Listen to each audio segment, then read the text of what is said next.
3.7% of founders who have studied abroad for their undergrad and have come back have created unicorns. The highest of any of the IITs is IIT Delhi with about 2.7%. IIT Bombay is about at 2%, IIT Kanpur is at 2.1%, and IIT Madras is at 1.6%. Or you should call them Barbies. Which, Barbies. yeah, it stands for founders who do their bachelor's abroad and return to build in the Indian ecosystem. Yeah, I think anything that you can do for the kids, like the kids services for India One crowd, I think they are not been tapped yet, is Yeah. what I get the sense. Okay, so here we are after missing one one recording. What's up, But did Anmol? we really miss a recording? Yeah, technically it was we were on a Tuesday schedule, like we Yeah, had yeah, some momentum, and it's yeah, yeah. Thursday now. Okay, But new year, new schedule. but we have an update from the previous episode which we really want to go quickly. Last episode we were discussing about Zomato and basically gig worker strike and all those things. So we have an update. We have a victory For whom? for all parties involved.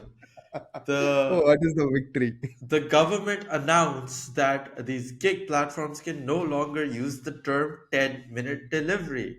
What is this change? Nothing. Absolutely nothing. Like, I think the only guy benefiting from this is Raghav Chadda. No, okay, I think it's actually a really good win for all sides involved. And let me tell you why. Okay. So have you heard of like the term off ramp in like a military context or like a war context? No, I've heard it in crypto context. So I mean, an off-ramp essentially means where both sides, you one side gives the other side a chance to do something where they can declare victory themselves, even though that action doesn't actually impact anything. Okay. And in this case, Raghav Chadda and the gig workers are able to say, oh, like we got the gig platforms to change by getting them to remove the 10-minute delivery.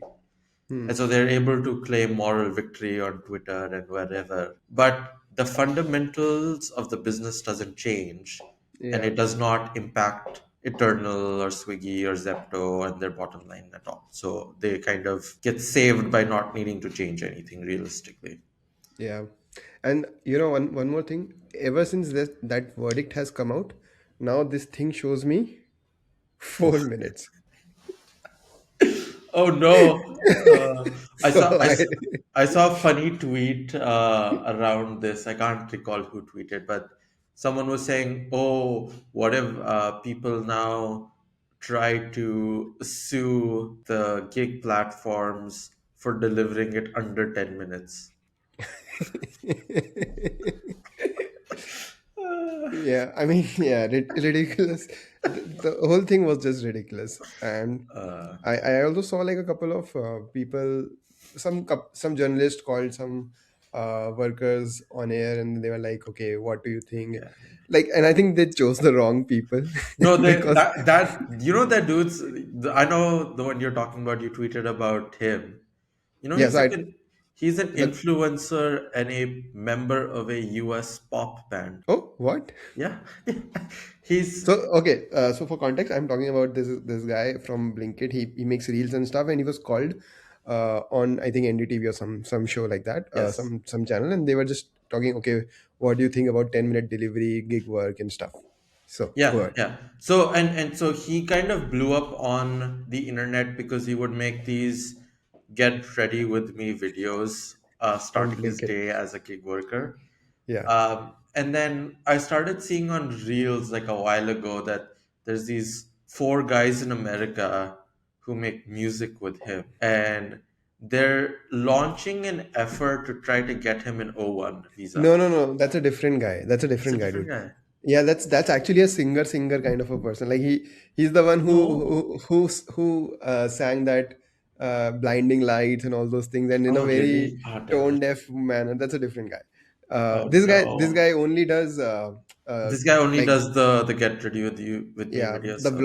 vlog stuff. That guy is Yeah. actually like a trying to be a singer. That's a Oh different no. guy. That guy, I'm forgetting the name, but you know our friend Mahesh, Yeah, yeah. he keeps forwarding me his reels. It's, So but yeah. But yeah, so uh, this nothing really changed except I don't know. nothing really changed, but everything really changed. So somebody was just mentioning that maybe this allows government to be more proactive towards this, let's say, section of people and stuff, and maybe this pa- paves a way for further regulation to come in. Like we don't know the Yeah, answers, yeah, nobody knows what's going yeah. to happen, of course, but this specific thing, I don't know if I it think, was. yeah, I think the gig companies kind of are breathing a sigh of relief that Yeah. they didn't get impacted by this, and hopefully we don't get impacted by stuff in the future.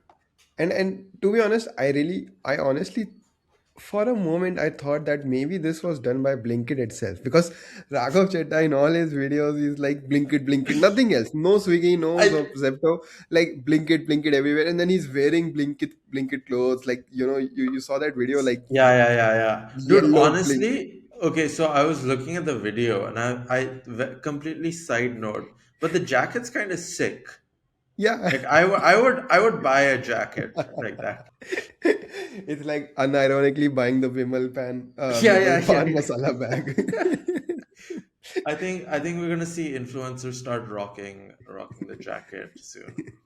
Uh, but do you really think that like Raghav Chadda and Sanjeev Bikhchandani and Dupinder are staging an e-lafda? I think that I wouldn't say no completely. I mean, obviously, yeah, yeah, chances are they're not doing it, but I wouldn't be like, you know, there's zero probability for that. Like like there is definitely some non-zero probability of this happening, because like why else is nobody else saying it?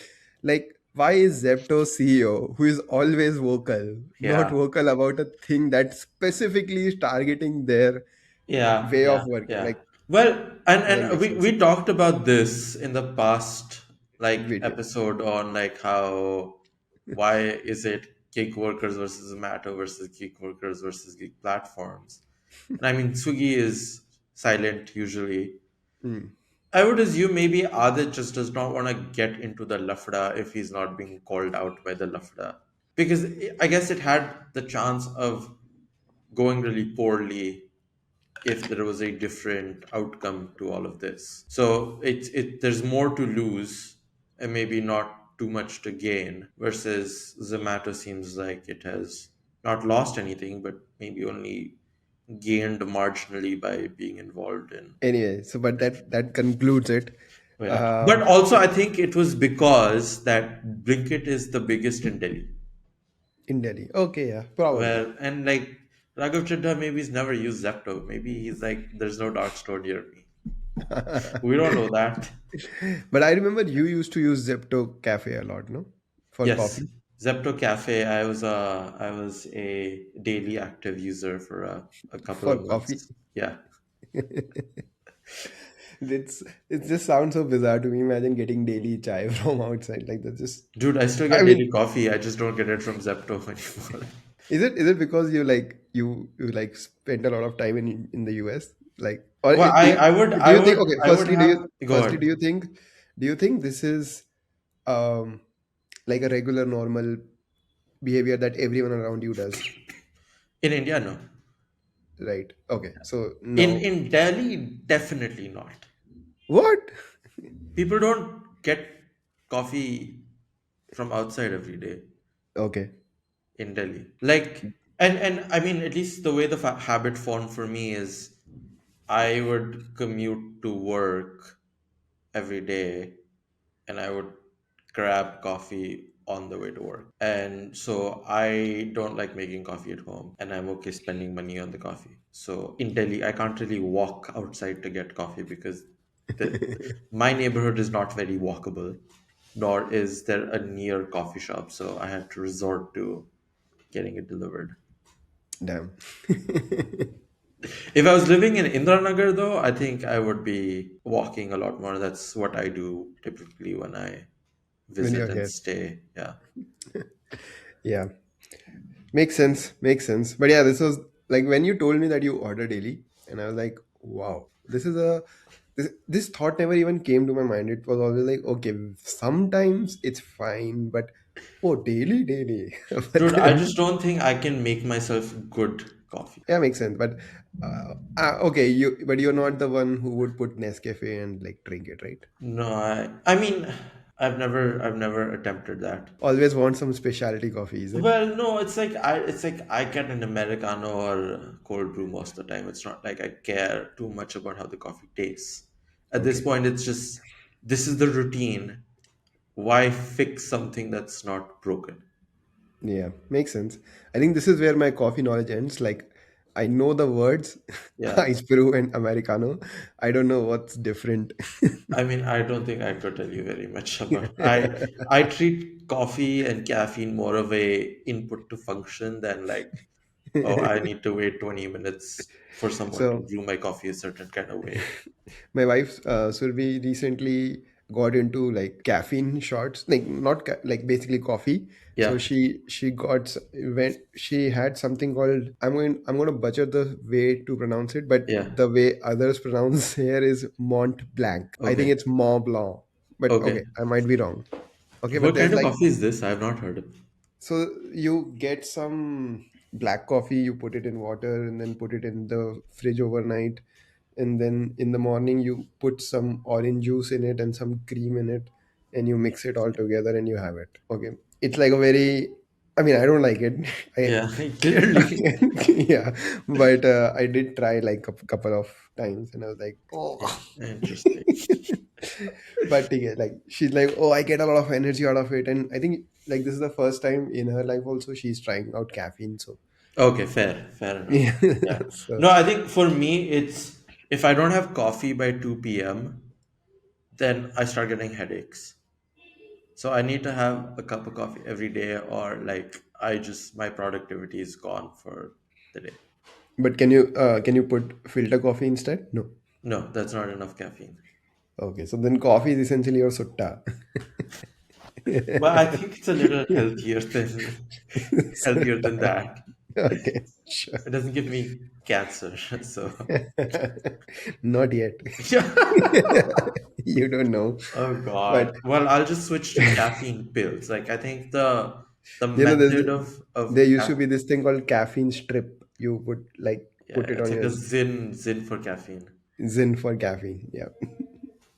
So I saw that you wrote something over the weekend or over I a I've few been I've weeks. been writing this over a very long period of time, but uh, this is a post that is gonna be out by the time we publish this. It is not out yet. Shobhit, what if I tell you there was something that connects Piyush Bansal, Adit Palicha, and Raghav Chandra? These are founders of Lenskart, Zepto, and Urban Company. They are all founders of a unicorn company. That is true. Is there something else that you think connects all these founders?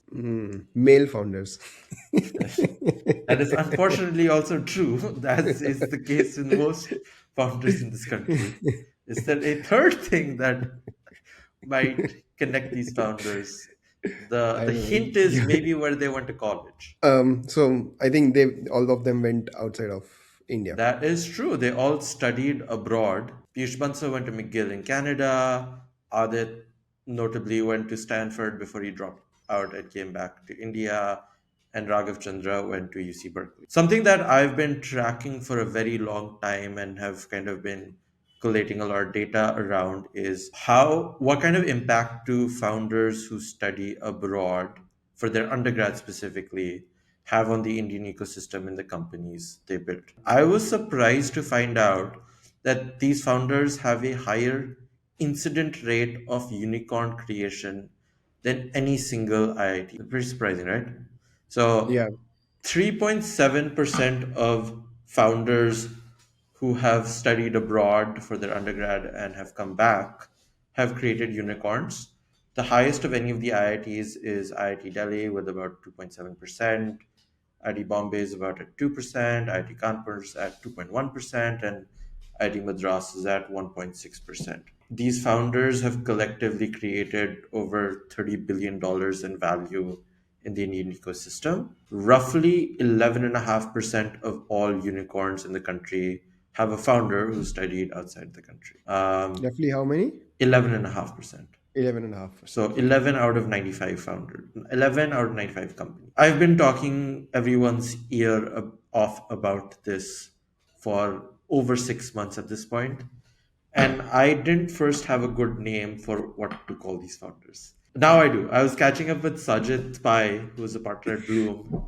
Uh, I think this is like mid June last year, and he was like, "Oh, you should call them Barbies," which, Barbies. yeah, it stands for founders who do their bachelor's abroad and return to build in the Indian ecosystem. Okay. A bit of a force fit, but okay, fine. I'll give it Hey, to hey, I it you. like I feel like it fits, and like the vibe also fits the founders and the kind of companies they build. So Hmm. yeah, so Barbie founders are incredible for the ecosystem, and they've been creating all this value. And so over the last couple of weeks, my friend Anshul, who's an early stage investor, and he is the president of a um, IT service company called CalSoft, um, kind of sat down to write a piece about these founders together. He notably went to UPenn, which is one of the Ivy League colleges in the US, and then I went to UCST. So we kind of know a lot of Barbies, know off a lot of Barbies. He kind of has an interesting POV where four or five of his classmates from his batch at Penn have moved back to India to create companies, which is I was pretty surprised. That's kind of and it like I think both of his roommates moved back to India to create companies. So one is Masters Union or Tetter University, which was started by Pratham Mittal, and then there's a company called Kinya, which makes scrubs for doctors and nurses, I believe, and that was started by his roommate Abhijit Kaji. So we've been doing a lot of research on these founders and have learned a lot of cool things. How would you perceive these founders, or questions you would have about? Is there a pattern? Like, have they come back because they wanted to build here, or did they had to come back, or like what's the scenario here? I think that is still a little like not entirely known. I think typically people move back because they either have to or they want to for family reasons. One interesting stat that I do have is that decent number of Barbies, I don't know the exact percentage, I know there's several in our portfolio, actually are US citizens or have green cards in the US. It's not always that they just have to come back, but often that they want to come back and think they can create more opportunity in the ecosystem over here rather than the US. And what kind of like businesses do you think they start generally? So a lot of them, they mostly start consumer facing businesses. So about 70% or more of the businesses are more B2C than B2B. Hmm. And Makes this sense. does track because if you're building a B2B business, the US is your largest market. So then you would not really try to attempt to build a business from India. There are noticeable exceptions. So Akrit, who is now the founder and GP of Activate AI, used to run a company called Haptic, and he notably went to UIUC in the US. The Icertis founder also went to university in the US. The largest single sector of company creation amongst this cohort are consumer brands. So 37% of Barbies create consumer brands. And there's kind of two main reasons for this. These founders kind of go to college typically in the US or UK. That kind of comprises of over 90% of all Barbie founders. They typically go to college and live in cities that are a lot more culturally diverse. So you get exposed to a lot of different cultures, a lot of different trends, a lot of different behaviors. And as a result, they're growing up in this environment where they're developing a unique sort of taste for things they consume or things they do. And they're able to bring that back to India and kind of bring brands and products back to India and kind of configure that product for India's taste or India's palate. So if you look at all the or several of the large coffee chains over the last decade are founded by Barbie founders. So Subco is started by this gentleman named Rahul Reddy, who went to USC, moved to India and started Subco.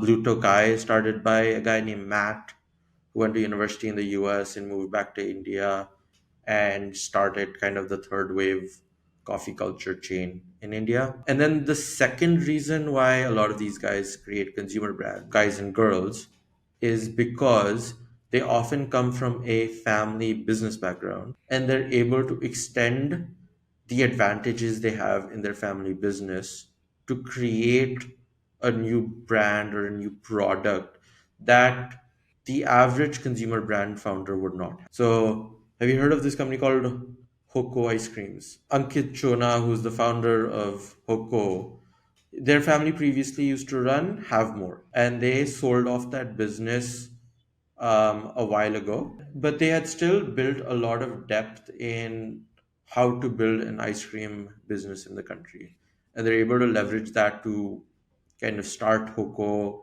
a couple of years ago and really scale that up. Similarly, you see a lot of brands being built in the fashion or apparel space where the founders' families come from an export business or a garments business where they're able to do things that other founders aren't able to do. And so they're able to compete and have an unfair advantage in building these businesses that other founders might not have. So, what do you think their unfair advantages are? I mean, I think firstly, in the consumer brand space, there's the family background and fair advantage that they certainly have. Basically, that you're saying is they're able to sort of kind of vertically integrate to an extent more than anybody else would have been. Yeah, like they just start from a point that is much further along than someone else trying to start this business because the family already has experience in it. They've probably grown up around that business, kind of know it intimately versus someone new coming in to try it. On a broader scale, though, I think there's also other advantages that these founders have. One thing we've certainly seen amongst founder cohort is that they're really good at fundraising. And fundraising is very important in building a venture scale business and an outlier outcome in India. And a lot of this has to do with how you are taught in the US and what the college experience is like. And there's a lot more emphasis on having a more holistic learning experience and learning how to think for yourself as opposed to excelling academically in one small niche or one particular field. Maybe Barbie founders are not the best research scientists or best competitive programmers where someone who has gone to IIT or the bits might be, but I can not guarantee, but I can safely say that having met a lot of founders in both cohorts, a lot of Barbie founders are able to narrate their pitch and the idea and how they're approaching it a lot more thoughtfully than sometimes founders who have not gone to study outside. The other thing that I have seen is that sometimes a lot of Barbie founders are able to create businesses in entirely new markets or spaces that other founders might shy away from. So I think the best example of this is Harsh Jain and Dream 11. Harsh Jain went to UPenn, he moved back to India. He was started Dream 11 at a point in time where fantasy sports did not exist in India. I don't think anyone knew what it meant. Maybe there's Mhm. some people who really loved Premier League and football who used to play fantasy Premier League, but it was a idea and concept very, very novel to India. Yeah, I mean, I remember like me and like one of my cousin and like a few friends, like that was it. That was all among all the people I know. Yeah, Like there were like eight people that knew about it and who were like, let's do something. yeah, But yeah, yeah, that's it. and he really grinded it out for a while before Dream 11 took kind of this massive upswing curve and created this entire new market. The market kind of doesn't exist anymore, and a lot of regulation came in, and maybe they should have tried to get the like government intervention in earlier. But he did create a new market from scratch in a space that a founder from India probably wouldn't have necessarily tried. Adit and Kevalia are also really good examples of this. Before they started Zepto, like I don't think anyone had thought of trying to build a quick commerce marketplace in India, and everyone was like, "Oh, will Indians even want things fast? Will Indians pay for delivery? This, that," and I mean, 4 or 5 years later, like they've proven all of us wrong. And then in our portfolio, there's Anjali, who started Pronto with a similar kind of vision of, oh, can you actually organize this massively unorganized labor force in home services, which no one has really attempted to do. Like Urban Company has historically shied away from it until Pronto and Snapbit have started building in the space. And so you sometimes need this archetype of founder to kind of break into greenfield spaces that other founders might shy away from. Okay, but then what kind of like companies do you think these are not, they are not good for? Like I know, for Yeah. example, they can't think of, I don't know, maybe a Khata book or a Misho, Yeah. but So I think that's precisely true. I think these founders maybe not the best people to be building for an India that is unknown to them. Could these guys build the next Kuku FM and or build the next Misho or Khata book? I don't know. Maybe not. They might not be best suited to understand what problems these consumers or businesses have if they've not interacted with a lot of those people sitting in America or the UK. So it is kind of an unknown. I think you're probably right that they maybe aren't going to be the best founders to build for a Misho or a Kuku FM or like a friend or a local and or so forth stage. or stage. But I, Right. I, I do think these founders like often do think a lot more from what I've also realized is because founders in India who have grown up here and only lived here and worked in the ecosystem here, you kind of get ingrained with the biases of an ecosystem at time. And so you aren't able to think about a problem from like a fresh point of view or a new point of view. And that's why in highly hard spaces, not being from that space sometimes could be an advantage of building a business in that space. Interesting. So I was going through the article and then I saw this, what is it called? Burger chart, pie chart. Yeah, very Um, good. not burger chart.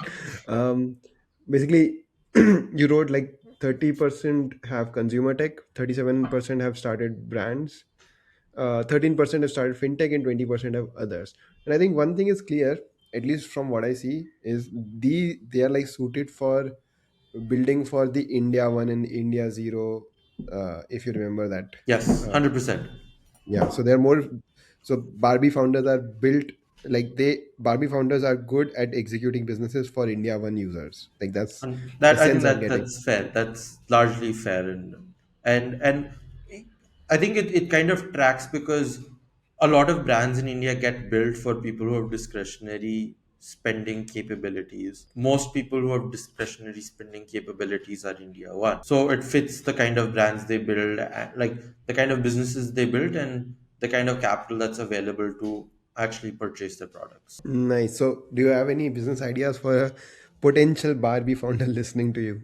I think I have several. I think the one I that I also have really one. want. Okay, why don't you go first? I only have one. So. Why Well, only mine one is then? also only one, and it's something that we've talked on the podcast before. I think a Okay. Barbie founder would really do a good job executing at building a social club for India, for young people, creatives, professionals. It may be someone with like an design background or an architecture background or something of that effect, where they know how to design spaces. They maybe have grown up in a city like Bangalore where their friends from high school were builders, so they have unfair advantages of getting access to properties. They probably grew up with other kids who have moved back, so they already have captive customer audience. So I think that's one thing that they probably would excel at. And so, and give me an example of a social club, let's say from the US that I Like might know. Soho House. Soho House. Yeah, Okay, like the yeah. one it's also in Mumbai, right? Yeah, yeah. Or Koram, that's in Delhi and Got it. Makes sense. Bombay and Hyderabad. Yeah, so the one that I was thinking was came across this when I thought of that. Okay, India first, okay, problems and all those things. One problem that I see recently a lot because of my life cycle where I am in my life is people find it very hard to get a nanny. So babysitting has been Yeah, a yeah, concept I think in US, but like India, mein, there's like not babysitting. It's like you have a nanny, like especially the India one that we are talking about, right? They everyone that I know, like everyone has a nanny. yeah, So, and finding them is very hard. It's very hard to sort of verify and all those things. I think there was a similar problem with like cleaning houses and like Snabit and Pronto sort of are solving that thing. What I'm saying is, I think maybe a similar thing, but for nanny. But the yeah, nannies are not something that you hire for, let's say, an hour or so. yeah, That's yeah, yeah, babysitting. yeah, Babysitting is a different thing. yeah. I This don't is think more that long culture has term. caught on in India yet, but nanny culture is already there. And I think getting a reliable nanny is there's no platform right now that I can go to and be like, okay, I need a nanny, Yeah. and they can give me, let's say, 10 leads that are verified, very like I can trust them and all those things. Maybe that's a I know. I that think that that's very valid because I think it's the same cohort of people who also have the problem. Where like if you are financially well off enough to afford a nanny, you probably are thinking about it a lot more, and a lot of founders solve problems from their own personal problem point of view. Hmm. Building on that, I kind of came up with another idea that I had in the past is I think India also doesn't have a lot of great like daycares and preschools. And I think Hmm. someone maybe who has been a parent in the US and then has moved back to India maybe does a great job at building the next version of that business. There's actually one already that exists. So I think Excel has backed this company called Open House, and it started by a founder who went to Stanford. I forget his name, but they're building preschools across Bangalore at the moment, I believe. Yeah, I think anything that you can do for the kids, like the kids Yeah, yeah, services for India One crowd, I think they are not been tapped yet, is yeah. what I get the sense from the friends, from my friends, basically. Yeah, Yeah, I think this was there's what my experience. a lot more to do, and I think similar kind of with pets, and that's why you also see a lot of Barbie founders creating businesses in the pet space. So there's this company in Bangalore called Dr. Paws, which is like a chain of vet clinics. It started by this guy Udit who went to college in the UK. Heads Up for Tails is also started by a woman who went to college outside India. I forget if it was the Oh, US or UK, but definitely kind of holds true. And there's several other brands for pet products that are also started by Barbie founders. nice. So, like, do you have like a community of like a WhatsApp group of like all these people that you know? I do not have a WhatsApp group unfortunately yet, but my friend Samira, who is AVC at Bloom, and I host these dinner parties in Bangalore every month or so for founders and operators who've studied in the US and moved back.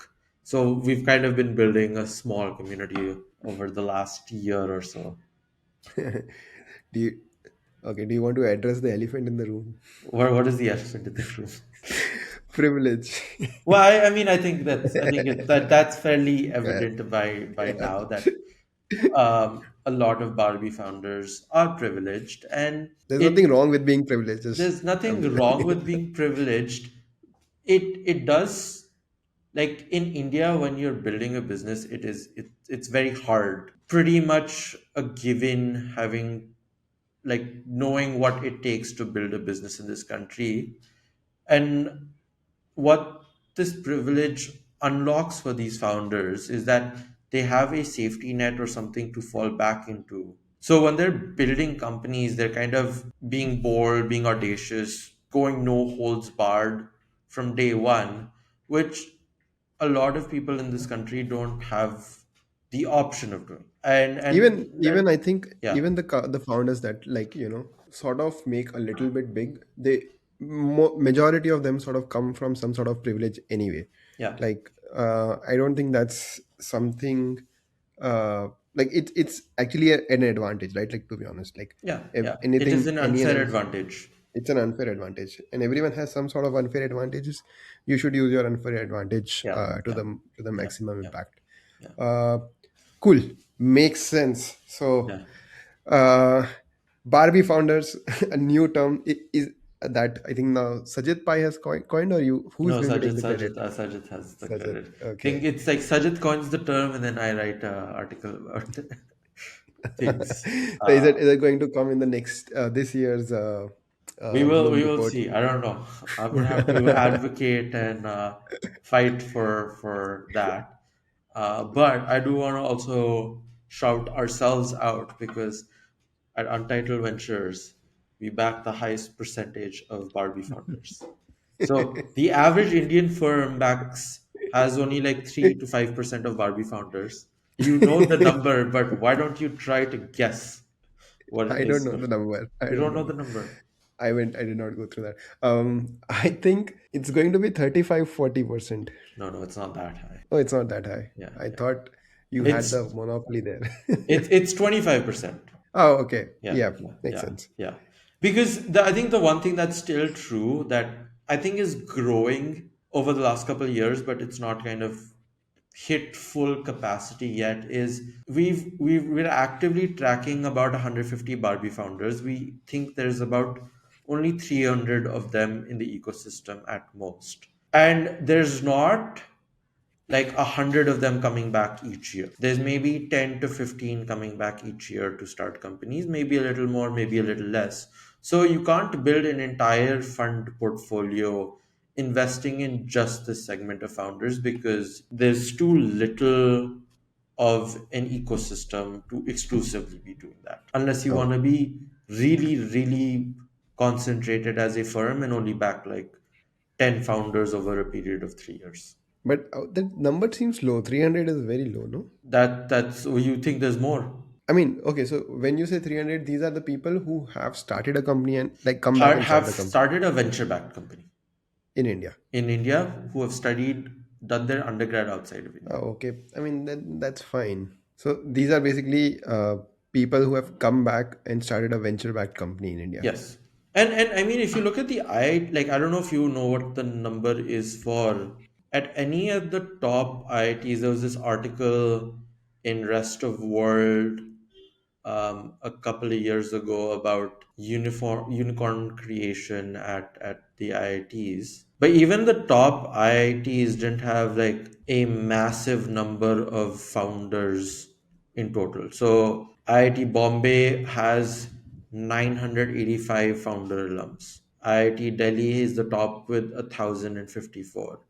Some of the smaller original five IITs with like IIT Madras and IIT Kanpur are only like 400, 500 founders. So I think when you think about the US collectively, it's at the size, it's smaller than any of the original five IITs. What do you estimate the number of Bit Spilani founders to be? Probably is not more than 1,000.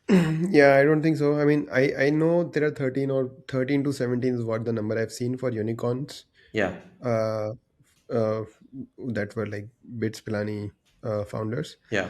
And when I say Bits Pilani now, I mean like Goa and Hyderabad. Goa, Hyderabad, and there's Dubai? Dubai as well. Is there any But Dubai founder? no, there is Okay. no. I mean, there might be founders, but Yeah, there's yeah, no unicorn. yeah. I don't think there's a unicorn from Hyderabad as well. Uh, Okay. Is there a so it's unicorn from just Goa? Postman. Oh, okay. I don't know. That was Goa. I think there is there might be like a maybe MPL also. I'm Okay. not sure. But like some numbers when I was trying to search, they're like 6,400 founders or co-founders from Bits Pilani, but that seems to be very high. Yeah, yeah, yeah. So That's yeah, I like think like any university having more than over 1,000 founders is probably gonna be hard in India when the number of venture-backed founders is still not like massive. yeah. So I think this includes people that have gone outside. Okay, yeah, For example, Savir Bhatia, yeah, yeah, yeah, yeah. Hotmail. I think he's a Bits, yeah, or Yeah, he was yeah, a Bits. he is a bit seen. And I think there are like a lot of IT founders, IT Delhi founders Correct, in the US, like Cartesia, for example, is a IT Delhi grad. correct, Yeah, correct, yeah, correct. yeah. But okay, so when is it launching? When are you It's gonna be out by the publishing? time it's gonna be out by the time that this pod drops. So we'll So link how do it in people read? the we will link it Ku- in the description. It's and it's kuvi.news, right? KUWI. KWI.news. If you want to read it before that, you need to hit the like button, subscribe to the channel, drop a comment, Barbie. That's the comment you have to Yeah, drop, dude. Barbie. Barbie. Dude, because of writing this, I've been have you heard the Barbie song? Yeah. I've been listening to Okay. that like non-stop for the last like month now. Yeah, Yeah. it's yeah. When you okay, maybe you were pretty small, but like I distinctly remember dancing to that song like on stage, like teachers got Oh, us really? there and like they made us dance and stuff. And now when I hear the lyrics, I'm like, dude, Yeah, that's yeah, not yeah, yeah. appropriate. It's not. You shouldn't put like 5 6 year old kids Yeah, to dance on that that. is yeah. Like I didn't like I remember growing up listening to the song and being very catchy, but I similarly it was only as Yeah. an adult where I was like, oh, I this is I think not what happened is my teachers thought Barbie, so it's a kid song. yeah. Secondly, English song to theek hai. Like I don't think they even thought of what the lyrics were. They did not pay any attention. They're just like, okay, it's a kid song, and parents were also like, oh, English hai, great song hai, yay! And this everyone I'm just telling you, we went have a with it. lack of critical thinking skills. This is why Yeah, this happens. yeah. But What else has been in the news this week, Shobhit? yeah, so did you see Sarvam AI is partnering with Tamil Nadu government Sarvam AI is and partnering with all governments, government, central government, state government. yeah, so they're partnering with government of Tamil Nadu to build a sovereign AI ecosystem in the state. Okay, What does it really mean? I think is they're going to get people to sort of like they'll build data centers there. So data center for both training and inference is what they're going to build, and they'll hire like some population there. Their HQ is in, I think, Bangalore. Bangalore, Yeah. so it's in Indiranagar itself. I've been there, just FYI. But Well, you've worked on projects for Sarvam, so yeah, but also we have friends there. yeah, that helps. But uh, but yeah, the sovereign AI they are going to basically create like a data center so that yeah, you can train, you can deploy models across industries and stuff. Yeah. I think they are also going to. I'm not 100% certain because I tried to translate things, but Okay. Do you not know Tamil? Like, dude, I don't know Tamil. you gotta Sorry. learn. I think I need to learn Kannada first then. You should try out this app called Air Learn. Dude. Okay. Um, so yeah, they basically signed a 10,000 crore MOU Does that mean to that they're spending 10,000 crores? kind of. I mean, so it's a it's not legally binding, is what I Yeah. understand. But okay, Might be like when I wrong. see this, and like I know like OpenAI signs MOUs and like compute deals and this and that. Sarvam's like 10,000 crores is like $1.2 billion or $1.1 billion. Hmm. Sarvam's not even valued at like 200, $300 million. How So what? this is not investment into Sarvam. This No, yeah, is but investment from Sarvam into the state of Tamil Nadu, no, no? no. Tamil Nadu will invest. Sarvam is not going to invest that. And basically, their aim is to create 1,000 Jobs. jobs in Tamil Nadu, which are like deep tech jobs, not like not like a watchman job is not counted, but Yeah, like yeah. So basically, IIT Madras grads working in Chennai versus IIT Madras grads working in Bangalore. yeah, correct. They don't want brain drain anymore, I Yeah, guess. yeah. But But state-wise, brain drain तो होता ही नहीं India में because it's same tax across every single state, right? technically, but like then this is because of GST, it's a consumption based tax. So wherever you're consuming, Fair, that state sort of gets money. fair enough. So earlier it used to be production based taxes. So Yeah, wherever you're producing, you're paying taxes. So if you were, let's say, if you had industry in Tamil Nadu, so whenever they will, let's say, produce a cloth, for good. example, a good, they need to pay taxes, excise duty on that. But now that's not the case. Now we have GST. Fair enough. So is this like a good thing for Sarvam or what's kind of your I mean, it's a good thing for Sarvam for sure. Is it good thing for sovereign AI of India? Is I don't know. Like it's hard to say anything right now, but it's a good thing for Sarvam for sure. Like I mean, they are technically being quoted by a yeah, yeah, state yeah. government, and it's the state government of one of our long-time listeners, Akshita. If you're there, Akshita, comment Barbie. Yes.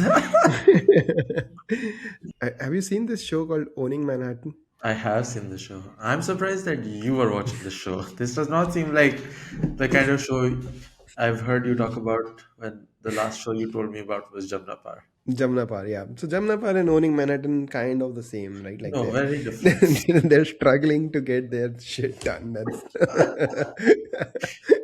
So tell us about owning Manhattan. How was your Owning experience? Owning Manhattan is basically a show that follows a company called Sarhant. So this is guy Ryan Sarhant. He has been like a celebrity, like a TV personality for a while, and now he started his own company. He basically is a broker, like a real estate agent, broker, what you want to call it. Yes. And but they operate in higher end New York City, High end, not higher. मतलब 5 high million end. की income का house तो मैंने देखा नहीं है उस show पर. Okay. No, I mean, yeah, high end 2 million above is what I've already always seen. So they only work on high end stuff, and the houses are good to be honest. Like I started watching because of some YouTube video, but then I was Yeah. like, oh my god, what are these houses? It sort of was like in increasing my ambition. I was like, इस तरह का कुछ where can I get? I think the one thing that like I don't know after that if you like spend time on Zillow or like India's versions of housing.com, but or I mean America's versions of housing.com. I think what America does really well is all on the brokerage sites. They stage houses very, very well. In India, you Yeah, yeah. go to Let's like no broker and it's fucking shit. Like I don't want to look at that yeah, it's house. the worst. Was. So that's a big difference I saw, and I think that is why they are making six Yeah. percent commission. And in India, we don't give that high, but still, I mean, the level of quality of service is like day and night difference. And I was just talking to my wife, and I was like, "यार ऐसा कोई India में if somebody does this in India, uh, like they'll be like a great broker to sort of I would recommend them to everyone because everyone I give a list of all the brokers that I know and nobody's happy with No, anybody so I think India like has a few of these, but it's at the like super super high end. yeah, I mean not even 5 million, then Yeah, that would be like like uh, DLF yeah, yeah, yeah. Camellias. So like have you heard of like Sotheby's, the like global real estate company? Yeah. SOTH, no. So they Yeah. have like I think a guy in Delhi who's like showing like the properties in Lutyens, but that's like 50 100 crore to start off with. So I think that's like the number of people he can sell to is like in the like hundreds at max. Yeah, interesting. But speaking of Delhi, I saw one. Have you seen Farah Khan's YouTube I have channel? not seen. I've heard a lot about her YouTube channel, but I've not seen it. Okay, so I mean, it's sometimes it's problematic, sometimes it's fine, like that kind of things. But basically, she has a cook Yes, with her, and she does house tours and food yes. tours with different people. And so she took her cook to Ashneer Oh, Grover's really? house. Okay, yeah, yeah. So there's an episode with Ashneer Grover and Farah Khan, and it was like. Did you see the 60 Um, crore dining table? Yeah, so they said 100 crore, and he told us the story of ki, how did it become 10 or 100 crores, and he was like कि किसी ने 150K पढ़ा 150 kg Yeah, की yes. है that table is 150 kg, and so but somebody read okay 150K की table है, then they're like oh 150K INR तो नहीं होगा, so No. it will be 150K Yeah, USD. So somebody converted 150K USD to crores in yeah, INR, and by mistake yeah, added one more zero, and it became like a 10 crore table. That's the story of how he has a 10 crore table. So that was in the yeah, Farah Khan's show. So yeah, she went to Ashneer Grover's house, and I was like, okay. So I felt like that was owning yeah, Manhattan India version, like yeah. I without even think trying. Shalini Uh, Pasi's house is like that as well. who is Shalini Basi? She was in the latest episode, latest season of Famous Wives of Bollywood, Famous Lives of Bollywood Wives. Her husband has a automobiles business in India, I believe, and they're like generationally wealthy now, and she owns this like really nice house in central Delhi, and they have like all this art and like sculptures and statues in the gardens. So yeah, I mean, so on our show there was also this guy Nathan Oh, Gadkari, okay. and so from Lutyens I remember that, like that's because they gave that tour and then they made food and stuff, and yeah, it's a nice. I thought like you like it. I'll watch That's the why I just. Ashneer episode at least. Yeah, Ashneer says, okay, what are your opinions on Ashneer though? I have a complicated opinions on Ashneer. Okay, yeah, I okay. think a lot of the fraud Uh, stuff is like that is inexcusable. but the other The part other is part what? is funny. I don't know if it's fine. Yeah, It's funny. Yeah. he's certainly a character. Correct. So even there, like he tries to act very. I don't know, like Dashni that I have seen or known, and Dashni that was there in the video, it was very different. His wife overpowered him, bro. like, like his wife took over, and Oh then God. his mother was also there. So and one thing he he was like he made sure that he would say is that he's a teetotaler, but his father drank every Okay. day. So yeah, that was I think something you should try Everyone out. in the comments go also watch Farah Khan's vlogs and We are not being paid yeah, for it, just and FYI. one day, inshallah. Not yet, at least. We are close to 1 year anniversary of our first We recording. Did you are. realize? Are we gonna celebrate it by doing an in-person one again? Oh, we can do Yeah, that. You're here, no? You're coming here. Oh, nice. yeah, Yeah, we yeah. can do that. But so I think we recorded the first one on 17th of January. Today is 15th of January. Hope I think this episode will be later, out later. But yeah. So we did you think we'd be doing No, this honestly, I 1 year didn't think later? we'd make it a year. I think we've I think the first discussion was 10 episode करके देखते हैं. After 10 we'll yeah, decide whether we yeah. want to do it or not. I don't think we formally No, discussed. After that, we just we we just just go kept in and go in and kept go chewing. in. Uh, Yeah, we are close to.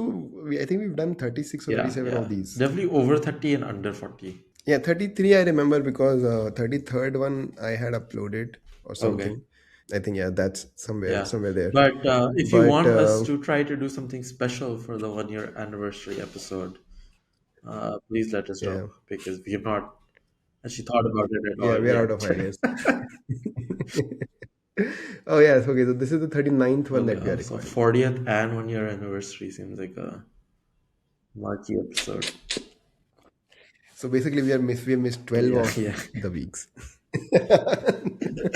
We will try to miss less weeks this year and see how it goes. Yes. All right. If you made it this far, please hit the like button, subscribe, share, comment. Comment Barbie. And if you know a Barbie founder, or if you know somebody who can be a Barbie founder, give send them this video. Send them the link to Anmol's Yes, article. Get get them to take money yes, from Anmol. That's very yes. important. Cool. See All you right. guys next See week. you next week. Sure.